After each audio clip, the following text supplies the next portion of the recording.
Pak Jokowi banyak main selama ini. Selama 1 minggu lebih dia cawe-cawe ketemu pimpinan parpol ini, parpol ini. Mulai kemarin dulu sudah hampir pasti Jokowi akan menjadi ketua partai Golkar. Ini para profesor, para cendekiawan, bukan hanya mahasiswa turun, itu artinya pressure, tekanan. Memberikan tekanan kepada Pak Jokowi, Presiden Republik Indonesia, supaya Pak Jokowi sadarlah. Saya tidak berharap, saya tidak sumpahi. Brand dalam arti Mei 98 akan terulang kembali.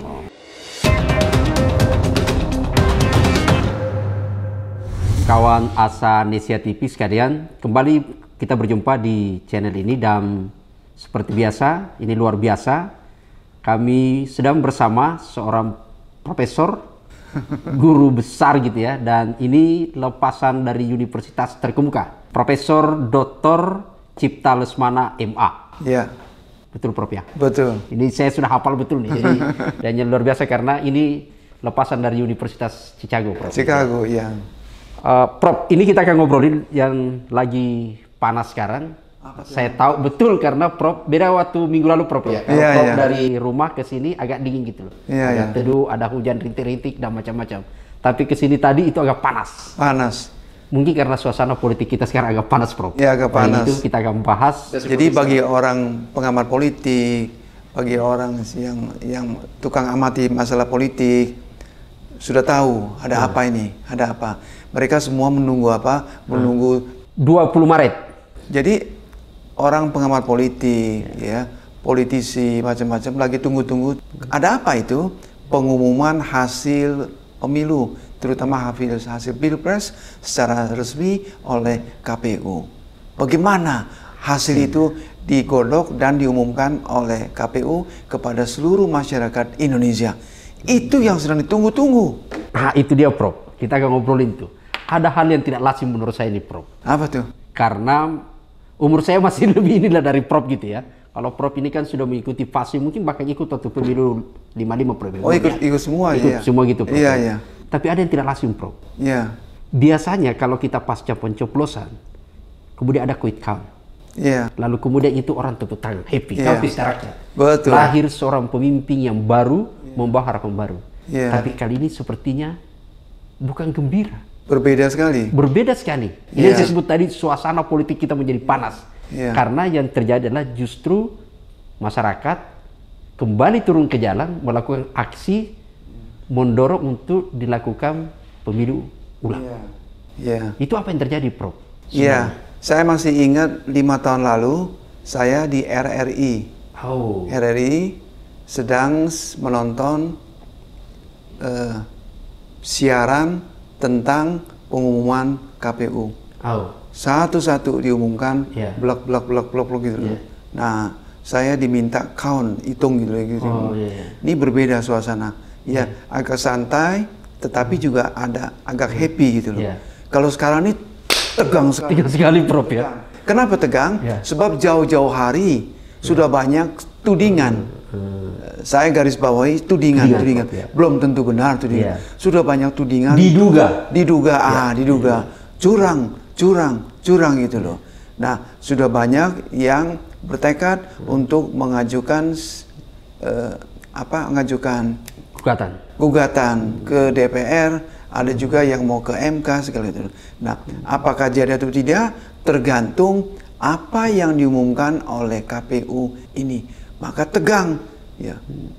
Saya supir taksi, saya tanya juga, bagaimana Pak? Iya, agak lain suasana hari ini tuh. Supir taksi ngomong gitu. Lain kenapa? Ya Bapak seperti nggak tahu aja kah? Ini banyak orang nunggu-nunggu besok nih. Jadi orang tetap menunggu, tapi respon menunggunya itu berbeda dengan situasi tahun-tahun sebelumnya. Sangat berbeda, iya. Prof. Ya, oke Prof. Nah ini kan menarik Prof nih. Sejak dari awal gitu ya, mulai dari proses awal tahapan pemilu, gelombang protes dari publik, dari masyarakat sudah merajalela di mana-mana. Itu kemudian bergerak terus kan, karena diduga ada kecurangan. Tapi ada yang menarik, kenapa justru yang disorot itu Jokowi, Prof? Kan kontestannya bukan dia, tapi kemudian seolah-olah dibawa ke sana. Sumber dari segala masalah ini Pak Jokowi itu di mana itu, Prof sebenarnya? Iya, ya banyak orang yang menduga lagi. Pak Jokowi banyak main selama ini. Setelah pemilu banyak main, banyak cawe-cawe segala gitu loh. Nah, kok tiba-tiba, bukan tiba-tiba, ya, ini selama 1 minggu lebih dia cawe-cawe ketemu pimpinan parpol ini, mulai kemarin dulu sudah hampir pasti Jokowi akan menjadi ketua partai Golkar, ketua umum partai Golkar. Kok tiba-tiba begitu? Sudah hampir pasti. Si itu sudah ketawa-ketawa kok. Ketua umum partai Golkar Erlangga sudah. Jadi itu dia main terus. Tiba-tiba ya. Kemarin sudah hampir pasti bakal jadi ketua umum partai Golkar. Wow. Saya bingung gitu. Karena saya dekat dengan Golkar. Saya juga dicintai sama Golkar. Sering kasih ceramah. Ini bicara 4 tahun 5 tahun lalu. Saya ceramah macam-macam gitu loh. Dan saya tahu bagaimana posisi Erlangga. Erlangga itu digoyang-goyang terus. Dulu crash berat sama ketua MPR Bambang Susatyo. Iya. Sekarang sudah hampir licin. Jokowi bakal jadi ketua umum partai Golkar. Jadi semua main semua. Ini nanti ada koalisi partai-partai politik lagi diketuai oleh Jokowi lagi. Jangan-jangan sekali lagi kita tidak menuding. Jangan-jangan ya, di balik kecurigaan permainan dalam pemilu ini mungkin ada juga tangan-tangan Jokowi. Karena kenapa? Karena ada Gibran di sana kan? Anaknya kan, anak kesayangannya. Dia juga lagi ngintip terus supaya Gibran betul-betul menjadi wakil presiden dari Prabowo Subianto. Maka sering disorot Pak Jokowi. Iya, kan kalau itu informasinya A1 menjadi ketua Golkar, pertanyaan sederhananya hampir pasti gitu ya. Belum 100%. 99,9% lah. Gitu katakan ya. 90%. 90%. Iya. Sisa 10% Pak ya. Iya. Melebihi dari hasil quick count. Tapi gitu. Kalau itu benar terjadi, kan anaknya sudah ketua PSI. Iya kan? Iya. Lalu anaknya satu dicalonkan oleh Partai Golkar. Kalau dia kemudian masuk di Partai Golkar lagi. Iya. Mungkin ada orang yang menyebut bahwa ini mengamankan posisinya untuk hak angket dan macam-macam. Memperkuat posisinya bukan sekarang, 5 tahun lagi. Kan belum tentu kan? 5 tahun lagi. Ya. Pak Jokowi menurut saya otaknya hebat, Pak. Ya, hebat ya. Jadi dia sudah pasang strategi, bahkan di luar ini sudah santer sekali. Terutama semenjak Ibu Koni ngomong, keras sekali. Gitu emang ya? Jokowi emang Prabowo akan berkuasa 5 tahun. Dia bilang begitu kan. Saya bertemu dengan, kepala ketua tim pemenangannya. Iya. Rosa. Saya ketemu gitu, Rosa panjang lebar gitu ya. Kabarnya Prabowo mungkin 2 tahun atau 3 tahun. Ini yang ngomong orang hebat, Pak. Jauh lebih hebat dari Profesor Cipta Lesmana. Meskipun saya profesor, dia bukan profesor, saya sangat angkat topi dengan Ibu Koni ini. Hebat deh, Pak. Dia ahli militer, ahli pertahanan gitu kan. Pernyataan Ibu Koni itu gaungnya kemana-mana, Pak. Pasti ke otak Pak Jokowi juga. Waduh. Ya. Kalau betul quote unquote ramalan Ibu Koni betul, bahwa Prabowo tidak akan 5 tahun, tidak akan 3 tahun, mungkin cuma 2 tahun. Andai kata ya, kita mesti menyebut Tuhan dulu gitu ya. Kita nggak boleh mendoleh Tuhan. Kalau memang cuma 2 tahun, 3 tahun berkuasa, siapa the next-nya? Ya Gibran dong. Yang pernah kasih penilaian tidak lulus itu ya. Iya. Gibran kan gitu. Kalau ya mudah-mudahan tidak. Umur orang ada di tangan ya Tuhan yang Maha Kuasa. Jadi Pak Jokowi ini aktif sekali, Pak. Cawe-cawe ke sini. Dia sudah membentuk koalisi partai, Pak. Untuk Kesononya lagi Pak, 5 tahun lagi Pak. Jadi bukan hanya sekedar mengamankan dirinya gitu ya, tapi memang dalam posisi kekuasaan terus yes, gitu ya. Iya betul. Berarti dia ingin membangun tirani gitu Prof ya, tirani kekuasaan. Jadi kekuasaan kan yang ngomong itu kan bukan saya sebetulnya, yang ngomong itu guru saya. Guru saya adalah Abraham Samad. Oh gitu Prof. Pernah bicara, saya bilang kelihatannya betul ya, dinasti kekuasaan. Tapi saya ingin kembali di persoalan tadi Prof. Jadi orang kemarin sudah demo di KPU, lalu kemudian juga demo di DPR soal hak angket gitu ya. Tapi pertanyaan sederhananya ini kan ada hal yang menurut saya harus clear nih. Yang disorot itu kan bukan kontestannya, tapi sekarang ini seolah-olah terpusat betul di Presiden Jokowi gitu ya. Presiden Jokowi. Itu sebenarnya apa sih yang ini? Dan ada lebih ini Prof sebelum dijawab, biar lebih ini gitu ya. UGM sudah turun. Bahkan ketika sebelum pemilu itu kan hampir seluruh penjuru itu kemudian kampus-kampus sudah keluar tuh. Mengingatkan presiden kita, gitu kan. Presiden kita karena belum berhenti Prof ya. Dan kampus ini kan meneriakan satu yang istilahnya adalah kampus kemudian menggugat gitu. Yang meneriakan gitu. Sekarang kemudian turun lagi UGM. Kemudian kemarin Salemba, hari ini UPI gitu ya. Turun. Kemudian di saat bersamaan sekarang di DPR. Sampai kemudian akan buka puasa di sana, kemudian turun di situ. Sebenarnya gimana itu, Prof? Ini para profesor, para cendekiawan, bukan hanya mahasiswa turun, itu artinya pressure, tekanan, memberikan tekanan kepada Pak Jokowi, Presiden Republik Indonesia, supaya Pak Jokowi sadarlah. Ini Anda ini memang sudah banyak menyeleweng, banyak menyimpang dari sistem demokrasi. Sadarlah. Sebaliknya, menurut pengamatan kita, Pak Jokowi tetap tidak bergeming, tetap senyum. Kalau sidang kabinet, sidang kabinet selalu saya perhatikan, saya ikutin lewat televisi, orang kecil kan nggak masuk ke kabinet gitu ya. Dia senyum, tapi lain Pak, lain. Saya sebagai gesturnya sudah berubah. Sebagai ahli komunikasi, saya bisa lihat senyum Jokowi pada hari ini berbeda dengan senyum Jokowi katakan 2 minggu lalu, 3 minggu lalu, kurang pleng gitu Pak. Apakah senyumnya itu Prof sudah ada tanda-tanda Jokowi panik atau gimana? Kalau dibilang panik saya tidak tahu. Tapi saya bisa yakin Jokowi juga agak tegang juga. Karena di mahasiswa sudah turun dan profesor-profesor, di profesor guru-guru besar saya juga bukan main-main Pak. Orang-orang hebat Pak. Dan saya sependapat penuh dengan para profesor itu. Gerakan mereka adalah gerakan moral. Mereka tidak ada sama sekali politik, tidak ada sama sekali.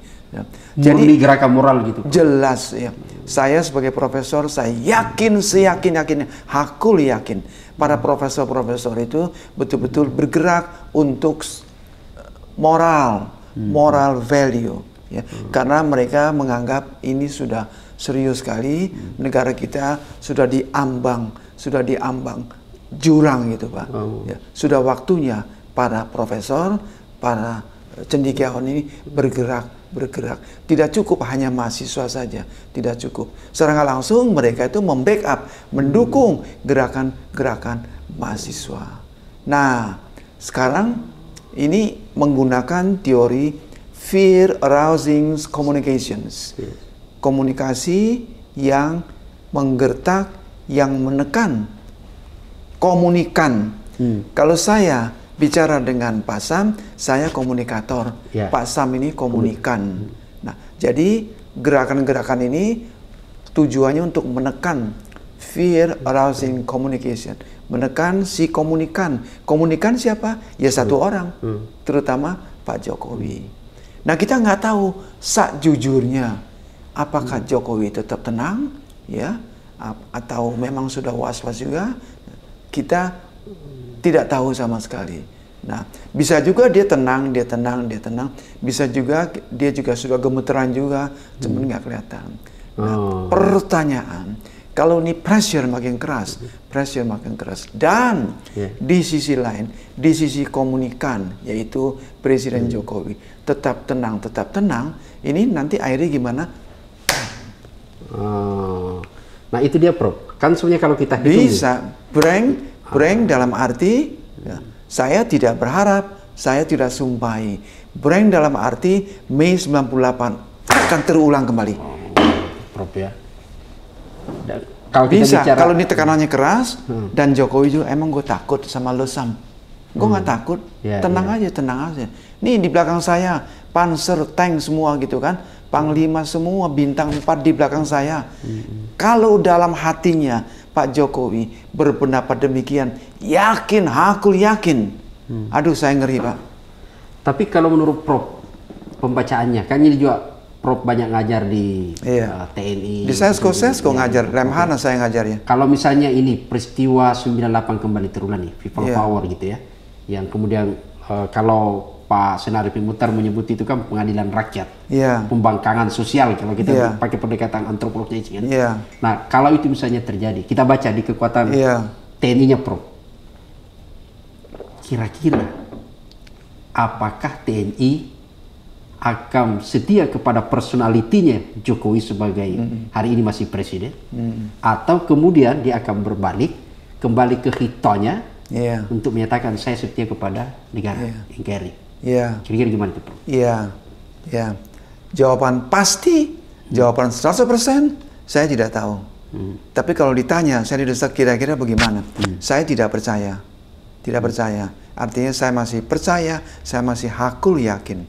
Sebagian personil TNI, sebagian yang perwira menengah, apalagi perwira tinggi, para jenderal itu masih punya hati nurani, hati nurani.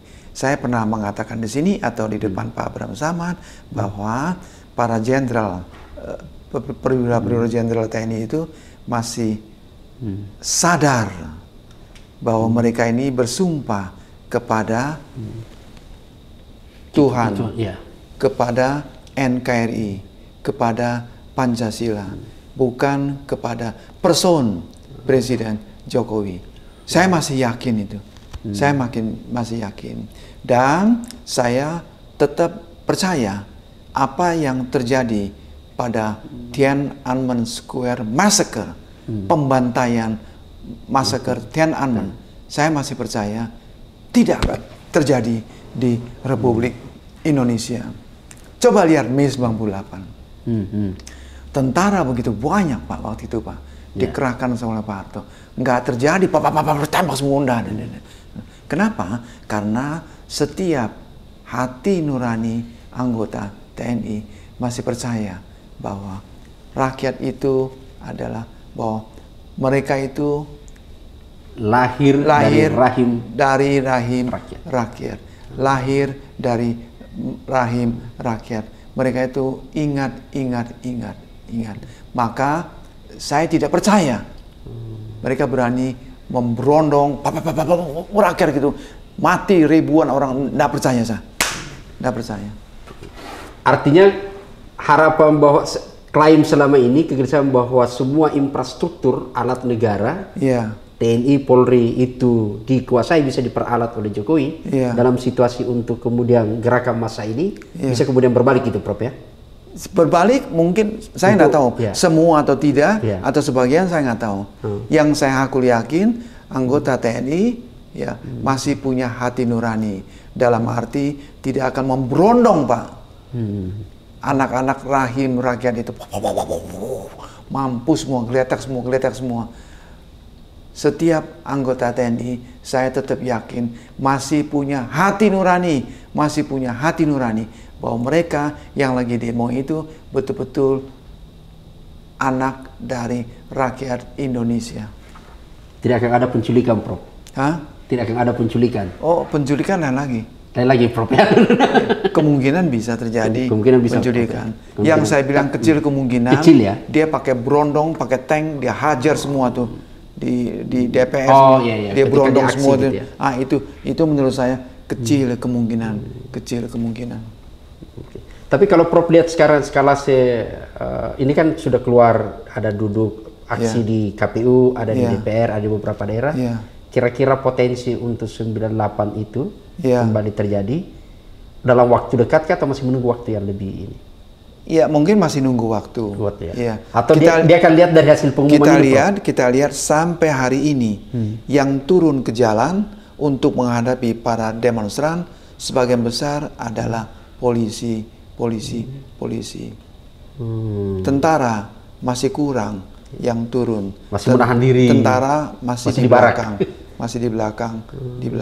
Dari situ kita lihat bahwa pemerintah, penguasa juga hati-hati, tidak mau terpancing, tentara juga emosi, bisa juga kan terpancing langsung berondong. Sampai sekarang kalau saya lihat penguasa masih hati-hati sekali, ya. Tidak mau main. Atau tidak mau terpancing, atau ini Prof, Presiden punya skenario lain. Bisa, kita nggak tahu. Misalnya nih Prof, kita ini Prof, misalnya ketika dilihat massa gitu ya, jangan-jangan justru mereka kemudian melakukan pendekatan di tempat-tempat lain para aktor untuk melumpuhkan. Bisa termasuk juga. Tadi membajak partai politik itu. Iya, bisa. Kan saya bilang Pak Jokowi ini jangan main-main, Pak Sam. Pak Jokowi menurut saya cerdik juga. Dia senyum. Di belakang mungkin dia juga melakukan mencoba berunding dengan orang-orang yang dia tahu pengaruhnya besar. Pak Jokowi kita ketahui bukan suatu hoax lagi, bukan. Sudah berapa kali mencoba berunding, mencoba bertemu dengan Ibu Megawati Soekarno Putri. Dia kepengen ketemu dengan siapa, Raja Jogja. Gubernur Jogja, sekaligus Raja Hamengkubuwono. Hamengkubuwono, ya. Pas Sultan. Mau ketemu Sultan Hamengkubuwono, nggak berhasil. Ya, dia minta supaya yang sekarang pengganti Mahfud kasih tugas, coba dekati. Pak. Tapi gagal juga Prof ya. Ibu Mega, saya mau ketemu. Ada 2-3 tokoh yang mau ketemu. Sudah melakukan upaya lobby. Bukannya Jokowi itu kader PDI Prof? Kok susah banget ketemu sama Bu Mega? Jokowi kan Megawati ketuanya. Resmi masih mengantongi kartu PDIP resminya. Ya, tapi sudah nggak dianggap oleh Ibu Megawati. Ibu Megawati orang diam-diam juga kesel, juga jengkel sekali. Ini jadi, semua gara-gara kamu, kacau semua nih. Ya. Biarin aja dia yang tanggung sendiri. Sementara dia nggak mau ketemu. Tapi saya nggak tahu nanti at the end apakah oke lah, saya buka pintu gitulah. Ibu Mega pada saat ini mempunyai peran amat sangat besar peranannya untuk to calm down, untuk meredakan suasana, untuk memecahkan situasi ini. Jangan main-main. Ibu Mega tetap punya peranan besar. Ibu Mega ini diam-diam begini harus kita junjung, Pak, ya, karena beliau adalah 2 kali jadi presiden dan lain sebagainya, ya, pengalamannya sangat kaya sekali, ya. Dia masih nonton terus, Pak. Biarkan saja. Tapi kenapa Bu Mega belum kasih los langsung untuk hak angket itu, Prof?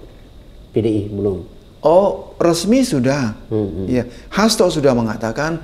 Hasto ini tangan kanan. Tangan kanan dari. Artinya representasi PDI, Hasto menyatakan. Hasto, iya. Saya sudah kontak Hasto. Kita sudah setuju, Pak Cipta. Ya, sudah setuju. Sudah teleponan. Saya sudah kontak. Itu ya. Ya, saya dekat dengan Hasto, dengan beberapa personil PDI. Artinya clear. Ya. Tapi dia ngomong langsung nggak mau. Nah, saya nggak tahu apakah ini gengsi atau gimana, nggak tahu. Dia masih liatin Jokowi.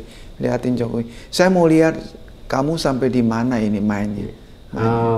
Jadi sengaja dia ulur ke situ.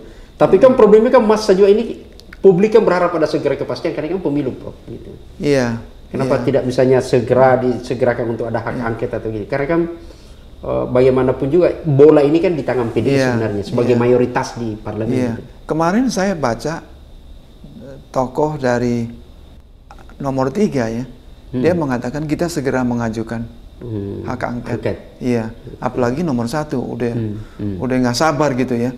Nomor 1, nomor 3 sudah sepakat sekali. Sepakat, ya. Iya. Segera mau mengajukan hak angket. Ya. Tapi kan mereka mesti hati-hati sekali. Ya, ini bola menggulir hak angket ini ujungnya kemana? Ya. Jadi mereka mau tahu juga, jangan sampai nanti tendang ke laut bolanya itu. Nah, di sini permainan Ibu Mega menurut saya besar permainannya. Ya, karena saya lihat orang lebih respon sekarang itu, Prof, melalui angket. Padahal kalau kita bicara di undang-undangnya, sengketa hasil untuk pemilu itu kan sebenarnya adalah, kalau kita bicara sengketa, Prof ya, itu kan ada sengketa administrasi, ada sengketa hasil di situ ya. Nah, kalau sengketa hasil itu kan di Mahkamah Konstitusi, MK, yang di sana ada pamannya kan di situ. Tapi kemudian orang ini kan tiba-tiba dia tarik ke DPR dan menjadi terpusat seolah-olah di situ gitu kan. Ada harapan besar di AKP. Jadi banyak pihak nggak mau dibawa bola ini ke MK, nggak mau. Kenapa? Ya itu. Ada ipar Pak Jokowi. Percuma lah. Percuma ya. Pasang percuma, nanti dimainkan lagi. Keluar lagi nomor 90 lagi nanti. Putusan MK nomor 90, quote unquote gitu kan. Mereka lebih suka di sini. Meskipun memang, Prof, itu sebenarnya agak, ini diskusi, Prof. Itu agak berbeda sebenarnya. Kalau sengketa hasil kan perhitungannya yang di KPU. Jadi selisih perhitungan misalnya ada dapat 40%, ada 30%, situlah gitu ini. Ada si rekap apa semua. Kalau di angket ini kan sebenarnya adalah pelanggaran konstitusi. Makanya tadi saya lihat terpusat yang disorot publik itu adalah pelanggaran konstitusi yang dilakukan oleh Pak Jokowi. Dalam hal ini konstitusinya, undang-undangnya adalah itu undang-undang pemilu di situ, sehingga memang tidak ada batasan rekomendasi akan keluar di. Itu menurut saya dua masalah yang berbeda. Satu masalah murni pemilunya, satu mengenai pelanggaran Jokowi. Dua ini. Nah, kelihatannya meskipun keluarannya bisa sama, Prof. Bisa sama ya. Mereka mau ngebom yang pelanggaran pemilu ini, terutama sirekap itu. Sampai di mana bukti kecurangan sirekap ini? Ini kan ada dua. Satu sirekap, satu lagi apa, Pak? Lupa saya. Ada dua ini. Bahwa di sana sini terjadi pelanggaran perhitungan suara karena pakai sistem sirekap ini, itu sudah cukup banyak terbukti dan dibuka kepada publik, cukup banyak. Memang mungkin melibatkan suara-suara yang nggak sampai jutaan, nggak sampai berapa banyak gitu, tapi kan sudah ada. Kalau sudah dibuktikan ada pelanggaran sirekap macam-macam ini, nah, itu tinggal dicari lagi seberapa banyak ini pelanggarannya itu. Nah, itu kan diobok-obok melalui hak angket. Walaupun ya 50-50 juga. Hak angket ini kan sepenuhnya DPR. Kalau hitung-hitungan suara menang. Yang pro hak angket ini pasti menang. Hitung-hitungan suara, saya sudah hitung, teman saya sudah menang, Pak. Jadi yang nomor 1, nomor 3 menang. Kalau maju melalui hak angket.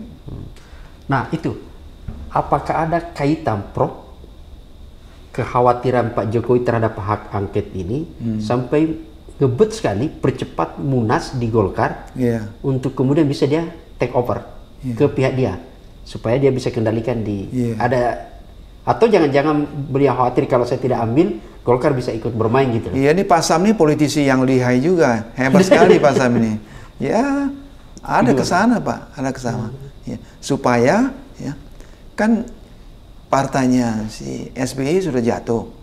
Dulu kan anti sekali dengan Megawati, sekarang udah jatuh. Jatuh artinya sudah pro ke Jokowi. Pak Jokowi. Sudah masuk ke situ, kandang Jokowi gitu ya. Sekarang hampir dipastikan Golkar masuk kandang situ juga. Itu artinya anggota-anggota DPR yang pro hak angket makin berkurang. Jadi bisa juga Jokowi diam-diam ini terus lagi cari satu-satu. Tadi saya baca Cak Imin, kakaknya Cak Imin misalnya. Kakaknya, yang menteri desa. Itu kan orang Jokowi. dia menteri ya pasti orang Jokowi lah menteri. Belum copot-copot juga kan. Bisa juga si Imin menteri gitu, dia menentang gitu ya, menentang. Bisa juga itu dalam upaya bargaining. Ya. Lu dukung dah, kalau enggak gue copot lo, gitu loh. Tapi kalau dalam situasi sekarang ini, Prof, kira-kira potensial seperti terjadi atau akan yang mana lebih kecenderungannya tinggi tuh? Nah, kecenderungannya anggota DPR akan lari, kemudian berbelok mendukung Pak Jokowi, atau solid untuk kemudian mengawal angket ini dengan konstelasi politik sekarang. Persisnya saya nggak tahu, tapi sampai kemarin sore saya lihat di YouTube masih menang katanya, masih menang orang anggota DPR yang mendukung hak angket, masih menang. Persisnya saya nggak tahu, Pak. Politik ini sangat dinamis, cepat sekali. Dalam tempo 1-2 jam bisa cepat. Iya, karena itu ya kalau dilihat dari peta itu. Tapi sekali lagi saya kembali pertanyaan saya tadi itu, Prof. Apakah karena kekhawatiran di angket itu sampai kemudian Pak Jokowi mau mengambil alih Golkar, berminat, atau yang kedua adalah tidak ada hubungannya angket, kebetulan saja karena memang ada keinginan masa depan tadi yang disebut, atau sekaligus memang yang lebih dekat lagi adalah kalau dia masuk dalam Golkar menjadi bargaining position untuk bisa ketemu dengan Bu Mega.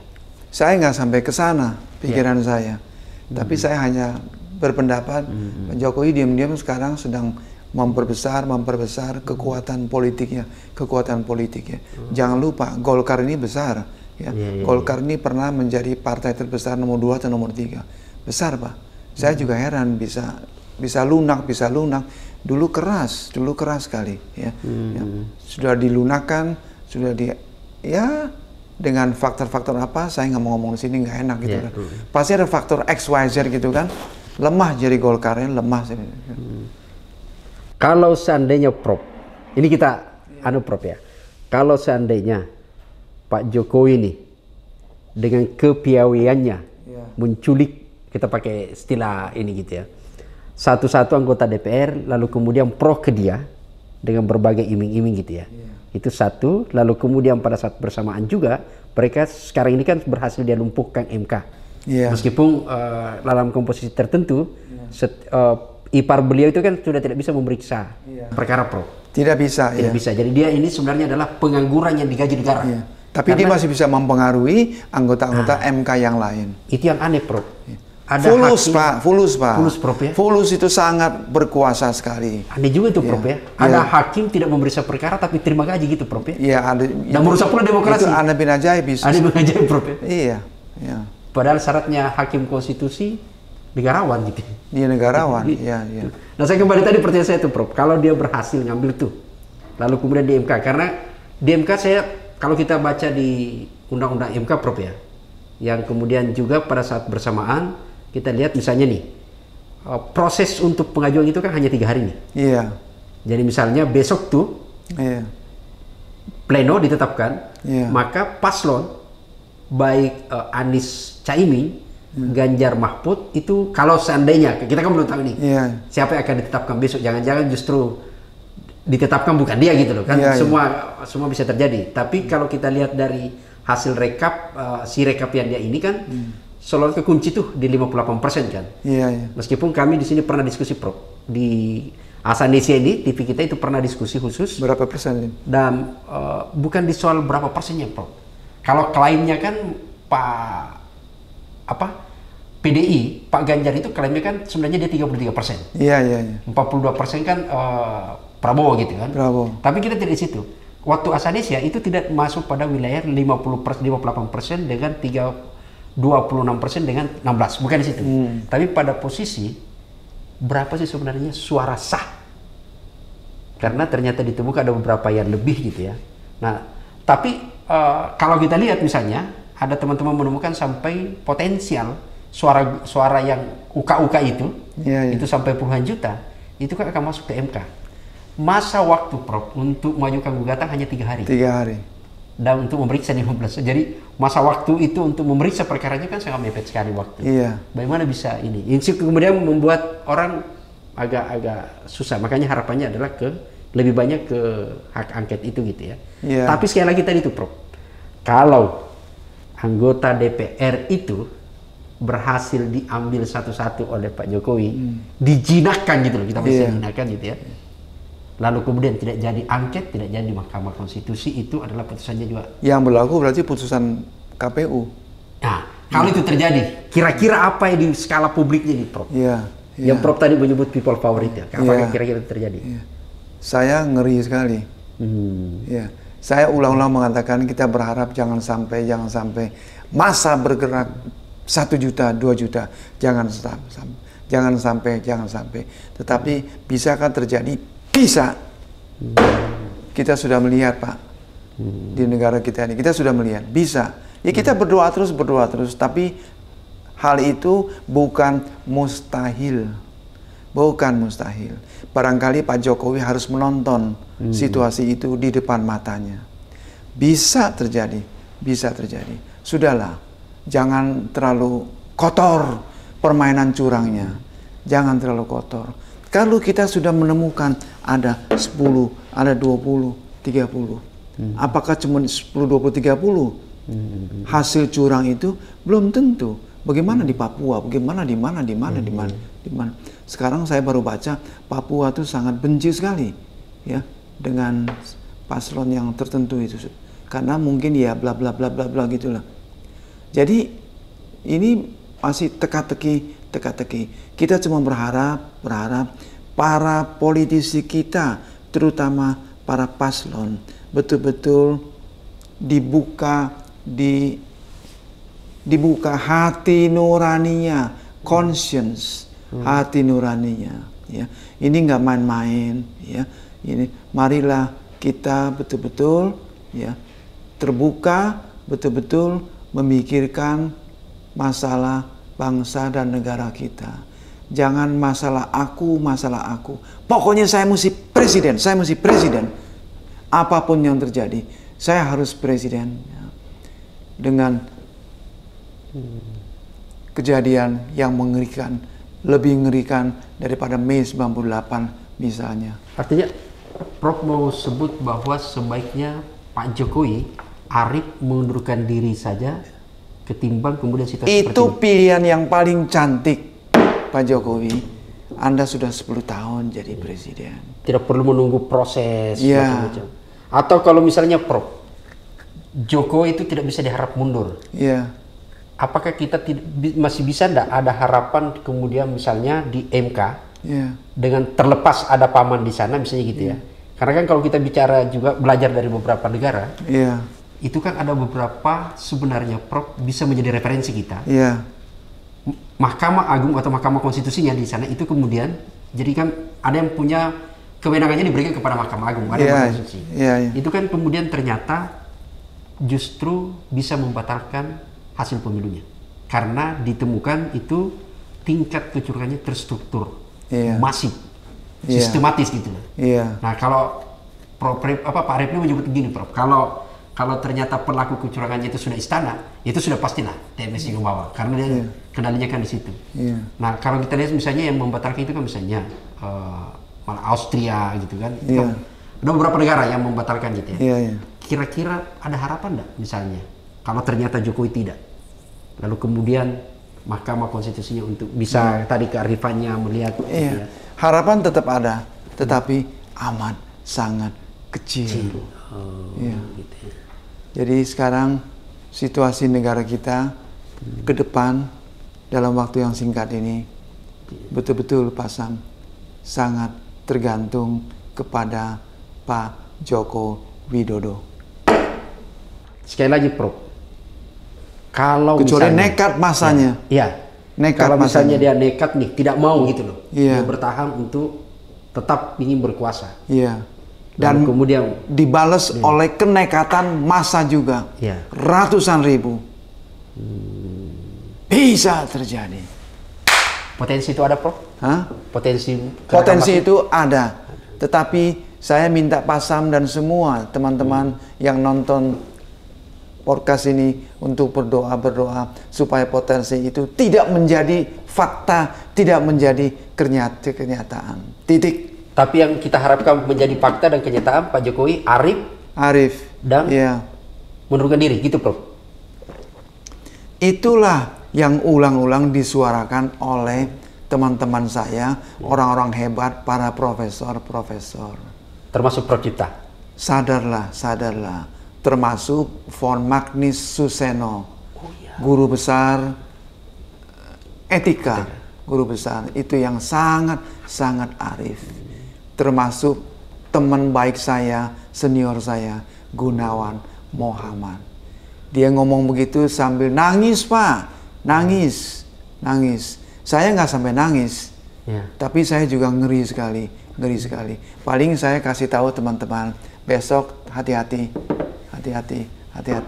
Dan beberapa hari kemudian hati-hati. Kenapa hati-hati? Ya hati-hatilah. Percayalah dengan Profesor Cipta Lesmana.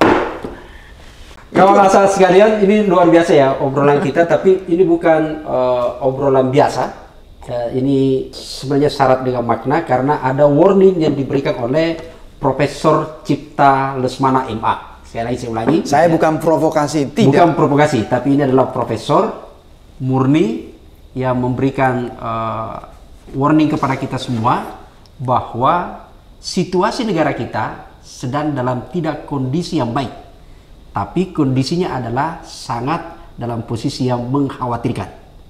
Oleh karena itu, Prof. Cipta berharap bahwa, dan kita semua, sejatinya karena titik sentral masalah itu ada di istana, ada di Pak Presiden Joko Widodo, maka secara tersirat menyebut menontonlah situasi, membacalah situasi di masyarakat, dengan sendirinya hasil bacaan itu ada kearifan dalam dirinya untuk menyatakan mengundurkan diri supaya kemudian eskalasi politik bisa segera teratasi, dan harapan 98 semoga saja tidak terjadi, tapi potensi terjadi sangat tinggi. Saya Samsudin bersama Prof. Cipta Lesmana, sampai jumpa lagi pada edisi berikutnya. Assalamualaikum warahmatullahi wabarakatuh. Waalaikumsalam.